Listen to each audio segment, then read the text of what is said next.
राधे राधे दोस्तों, मैंने आपको अपने पिछले वीडियो में बताया था कि डायलिसिस क्या होता है, कैसे होता है और क्यों होता है। तो मैं आपको बताऊं कि मैं भी एक डायलिसिस पेशेंट हूँ। मेरा लगभग 8 साल से डायलिसिस हो रहा है।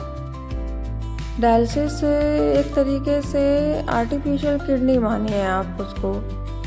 ये मशीन के द्वारा होता है और ये 4 घंटे का प्रोसेस होता है, जिसमें हमारे बॉडी का पूरा ब्लड फिल्टर किया जाता है और जो भी वेस्ट वाटर होता है बॉडी पे स्टोर हो जाता है वो निकाला जाता है। इसमें आपको घबराने की ज़रूरत नहीं है। डायलिसिस बहुत ही सेफ्टी से होता है और इससे इंसान आगे काफ़ी ज़िंदगी जी सकता है अगर वो अपनी केयर अच्छे से करता है। हमको अपनी केयर बहुत अच्छे से करनी पड़ती है इसके लिए।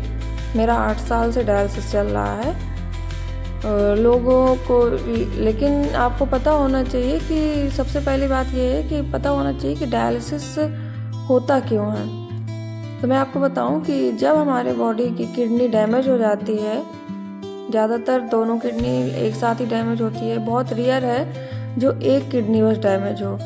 तो दोनों किडनी जब हमारी डैमेज हो जाती हैं तो उसमें अगर बहुत ज़्यादा डैमेज हो चुकी हैं, पहले तो डॉक्टर दवा से कंट्रोल करने की कोशिश करते हैं। इसका एक पॉइंट होता है क्रिएटिनिन।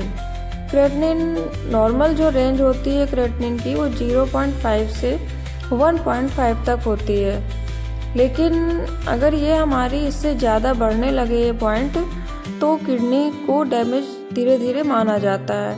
लेकिन अगर आपका 2.5 या 3 है तो कोशिश की जाती है कि कंट्रोल हो जाए, या फिर कोई डॉक्टर क्या होते हैं कि 1-2 डायलिसिस शुरू में कर देते हैं, तो उससे भी अगर कोई नॉर्मल रीज़न की वजह से किडनी डैमेज होने का चांस है तो वो सही भी हो जाता है। लेकिन अगर नहीं सही होता है और दवा चलती रहती है तो किसी का कंट्रोल भी रहता है, नॉर्मल रहता है, थोड़ा बहुत घटता बढ़ता रहता है, लेकिन चलता रहता है। करीबन मेरा भी जब मुझे पता चला था किडनी डैमेज हुई थी मेरी, तो 2.5 से मुझे पता चला था।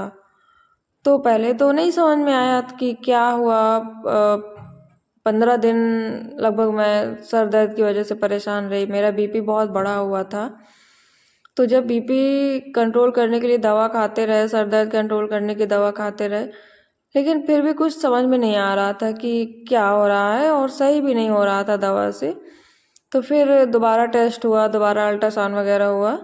तो मैं बांदा से हूँ। हमारे बांदा में एक एनडी शर्मा डॉक्टर हैं। तो उन्होंने जब दोबारा देखा, पहले मैंने एक डॉक्टर को दिखाया, मैं उनका नाम नहीं लूँगी, लेकिन उन्होंने मुझे नहीं बताया कि क्या प्रॉब्लम हुई है मुझको। बस वो दवा करते गए और उससे कुछ आराम नहीं लग रहा था।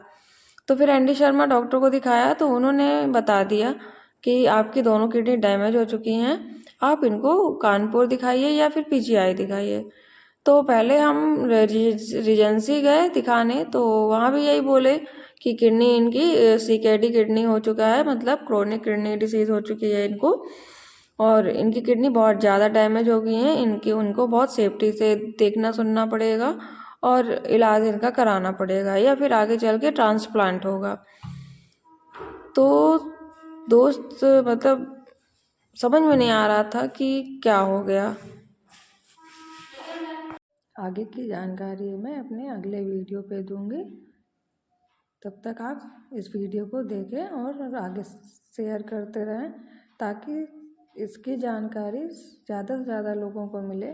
मैं इसमें आपको इस बीमारी से भी रिलेटेड जानकारी दूंगी और पीजीआई से रिलेटेड भी जानकारी दूंगी। मेरा पीजीआई में ही ट्रीटमेंट चल रहा है। मैं पीजीआई से रिलेटेड भी आपको सारी जानकारी देती रहूँगी। धन्यवाद। राधे राधे।